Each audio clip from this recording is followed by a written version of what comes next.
اعوذ بالله من الشیطان الرجیم بسم الله الرحمن الرحیم. دی وخت کې زه موجود یم د راولپنډي ریلوے چې کومه ایریا ده په هغه کې دا د کار پارکینګ دی د نادره آفس چې زما یو ورځی دی کوم چې د باجوړ ګډکي سره تعلق ساتي هغه په لیز باندې اخیستی دی 55,000 روپۍ کرایي ورکوي سرکار ته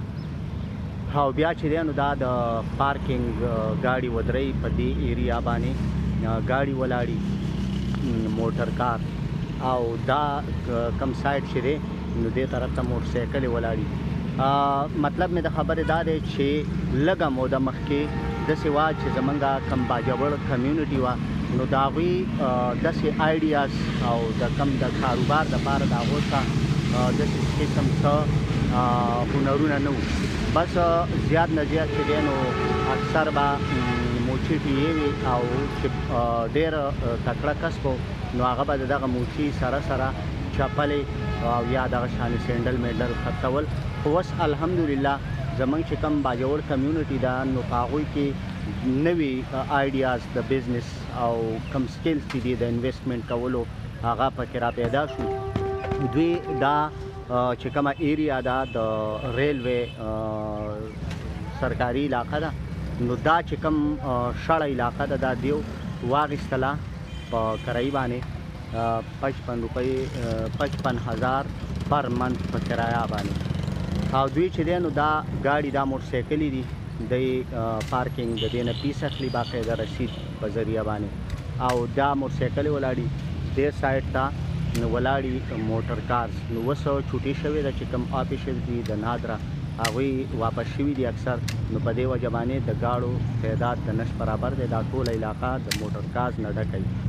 دغه شانې دا کس چې کوم تاسو ته ښکاري نو دا دیو سره سیکیورټي ګارډ دی سیلري ورکوي د منت په حساب سره او دغه شانې نور کسان ورسه دي چې هغوی ډیوټیانې بدلوي تقریبا 15-16 کسان سره سیکیورټي ګارډز باندې ورسوي. نو د خبرې مطلب زما دا و چې خو چېرتې زمونږ خلک دغه شانې نوي آیډیاز راوړي نو بیا به لکه مطلب دا دی چې دا کومه ټپه چې پرې لګېدلې ده د کمزوري کاروبار نو دا به ختم شي او ښه آیډیاز ښه بزنسز ښه کاروبارونه چې دی دا به په